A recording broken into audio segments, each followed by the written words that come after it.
What is the legal process for deporting U.S. green card and visa holders? In recent years, the Trump administration's immigration enforcement policies have sparked growing alarm among legal immigrants.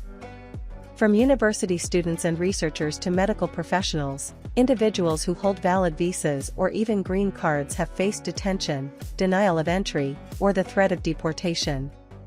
Rising concerns among legal immigrants. A Columbia University activist with a green card, a Georgetown University graduate student on a student visa, and a Brown University medical specialist on a work visa are among those caught in this net. Despite being lawfully present, they were either detained by immigration officers or refused entry at U.S. airports. These incidents illustrate how the administration has expanded its immigration authority beyond traditional targets of undocumented individuals or violent offenders. President Trump has publicly declared that his immigration priorities would center on criminals and national security threats. Yet, the high-profile detentions of individuals with legal status suggest otherwise. Immigration law scholars argue that while deportations of green card and visa holders have occurred under past administrations, the Trump-era actions are distinct in both scope and justification. Cold War-era law revived. One striking feature of recent cases is the government's reliance on an obscure Cold War-era provision. This law empowers the Secretary of State to deport or deny entry to any non-citizen whose activities are deemed contrary to U.S. foreign policy interests.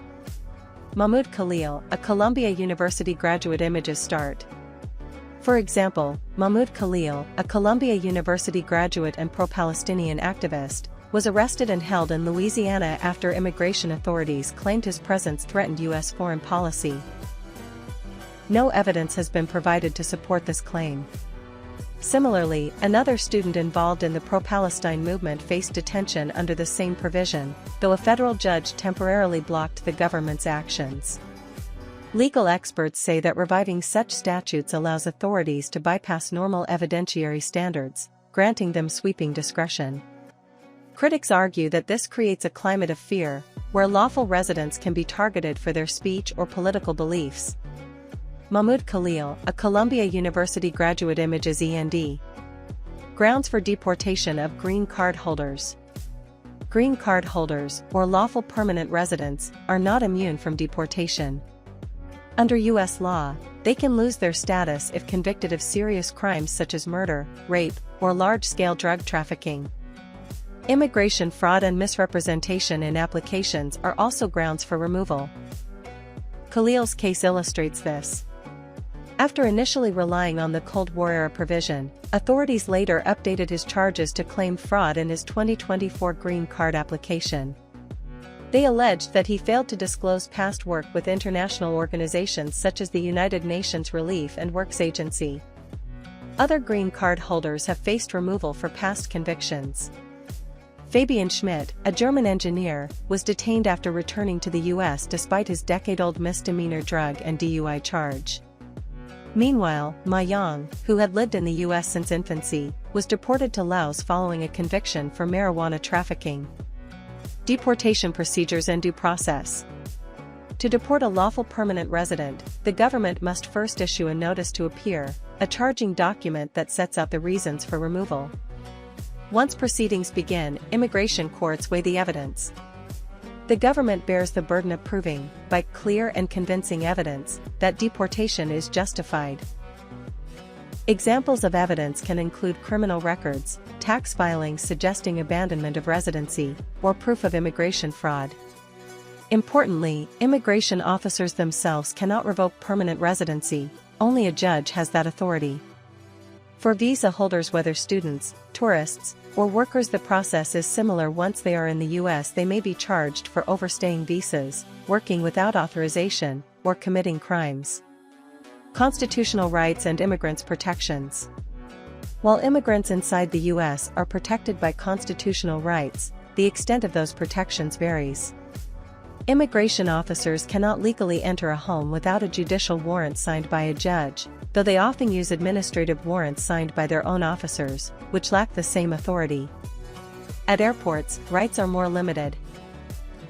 Green card holders cannot be permanently barred from entry, but they may face questioning and detention if officials believe grounds for deportation exist. Visa holders, by contrast, can be refused entry entirely if they decline to answer questions or if officials suspect potential violations. Shifting standards under Trump. Immigration scholars remain divided over whether the administration is strictly following legal procedures. Some argue that notices to appear in court hearings show adherence to process, while others say the use of outdated laws and inconsistent justifications amounts to overreach. Rebecca Sharpless of the University of Miami notes that even if the law protects someone, there is no guarantee that ICE will honor those protections. She advises immigrants to weigh travel decisions carefully under current conditions. The broader effect is a chilling atmosphere where legal immigrants once considered safe from deportation now face uncertainty. From students and scientists to long-term residents, the message is clear: lawful status may no longer offer the security it once did. Although the system is designed to provide due process, the reality is that enforcement can be unpredictable.